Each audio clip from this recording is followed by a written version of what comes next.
Chittagong veterinary and animal sciences university CVASU দেশের একমাত্র বিশেষায়িত ভেটেরিনারি বিশ্ববিদ্যালয়। 1995-96 সালে মাত্র 50 জন শিক্ষার্থী নিয়ে বন্দরনগরীর খুলশী এলাকায় চট্টগ্রাম সরকারি ভেটেরিনারি কলেজ নামে যাত্রা শুরু করে। পরবর্তীতে চট্টগ্রামের বিশিষ্টজন ও সাধারণ মানুষের দাবির প্রেক্ষিতে 2006 সালের 7 আগস্ট এ প্রতিষ্ঠান একটি পূর্ণাঙ্গ বিশ্ববিদ্যালয় হিসেবে আত্মপ্রকাশ করে।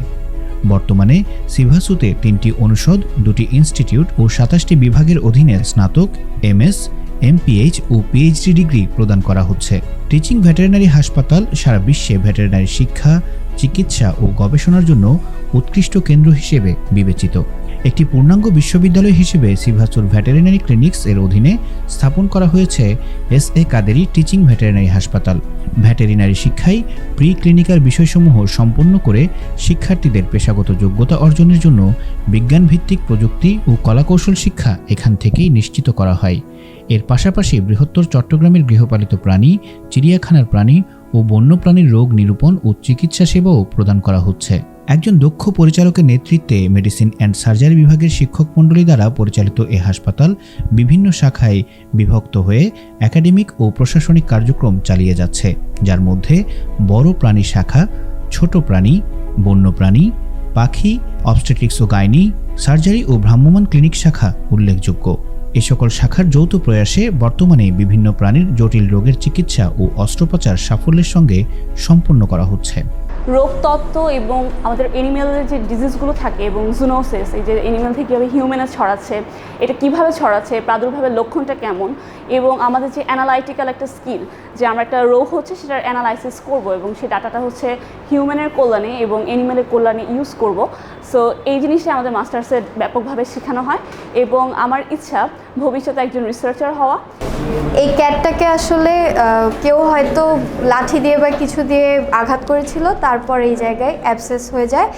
তো অ্যাবসেসটা আবার ওনাদের বাসায় ফেটে যাওয়ার কারণেও এখানে একটা উন্ড হয়ে যায়। এখন যেহেতু এটা একটা ইনফেক্টেড উন্ড, তাই এটা আমরা এখনই সার্জারিতে যাইতে পারতেছি না, তাই আমরা একে আগে ড্রাগস প্রেসক্রাইব করছি। এই ওষুধটা চলবে এবং যখন তার ইনফেকশনটা কমে আসবে তখন এখানে সার্জারিটা করা হবে।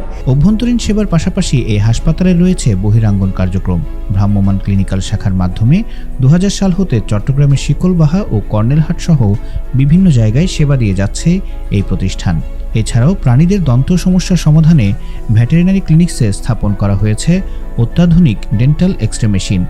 অন্যদিকে প্রাণী শনাক্তকরণের জন্য মাইক্রোচিপস সেবা এবং বাংলাদেশ থেকে বিশ্বের বিভিন্ন দেশে প্রাণী স্থানান্তরের জন্য স্বাস্থ্য সনদও প্রদান করে যাচ্ছে এই হাসপাতাল। 13তম সিন্ডিকেট সভায় এই হাসপাতালের নাম করা হয় Shahedul Alam Kadri teaching veterinary hospital. এখানে বিভিন্ন ধরনের কেস আসে, একেবারে সাধারণ কেস, মানে চেক আপ করাতে নিয়ে আসে, তার গরু, ছাগল, হাঁস, মুরগি, কুকুর, বিড়ালের ভ্যাকসিন দিতে হবে কিনা, অথবা তারা হিটে আসছে কিনা এটাও পরীক্ষা করতেছে, আলট্রাসাউন্ডের মাধ্যমে পরীক্ষা করা হয়, প্রেগনেন্ট হয়েছে কিনা সেটাও পরীক্ষা করা হয়, বা অ্যাক্সিডেন্ট করেছে, অর্থোপেডিক্সের কেস, অপথ্যালমিক্স কেস, চোখের সমস্যা, সব ধরনের কেসই আসে। আমাদের কিন্তু 4টে ইউনিট, একটা হচ্ছে মেডিসিন ইউনিট, একটা হচ্ছে সার্জারি ইউনিট, একটি গাইনি ইউনিট, আর একটা হচ্ছে এপিডেমিওলজি ইউনিট। অ্যানিমেলের যে ওষুধগুলো আছে ওষুধগুলো আমরা ফ্রি দিয়ে দিই। এছাড়া আমাদের অ্যাম্বুলেটরি ভেটেরিনারি ক্লিনিক্স আছে। এটা যখন আমরা কোনো দূরে কোনো খামার বা যেখানে তারা অ্যানিমেল নিয়ে আসতে পারলো না, আমরা টিম ওষুধপত্র সব কিছু নিয়ে চলে যাই সেই খামারে বা সেই বাড়িতে, এবং সেইখানে সেই প্রাণী সেবা দিয়ে আমরা কিন্তু আবার এই বিশ্ববিদ্যালয়ে ফিরে আসি। আমাদের এখানে ইন্টার্নি করতেছে বিভিন্ন বিশ্ববিদ্যালয় থেকে। আমাদের মূল লক্ষ্য হচ্ছে আমাদের লোকবল যখন বাড়বে তখন আমরা এটা 24 ঘন্টা খোলা রাখবো। শিক্ষার্থীদের দক্ষ ভেটেরিনারি চিকিৎসক হিসেবে গড়ে তুলে প্রাণী সম্পদ উন্নয়নে গুরুত্বপূর্ণ ভূমিকা রাখছে এস.এ. কাদেরী টিচিং ভেটেরিনারি হাসপাতাল। পূর্ণাঙ্গ চিকিৎসা সেবা প্রদানের মাধ্যমে হাসপাতালটি এই অঞ্চলের একমাত্র রেফারেল হসপিটাল হিসেবে ইতোমধ্যে সবার কাছে গ্রহণযোগ্য হয়ে উঠেছে।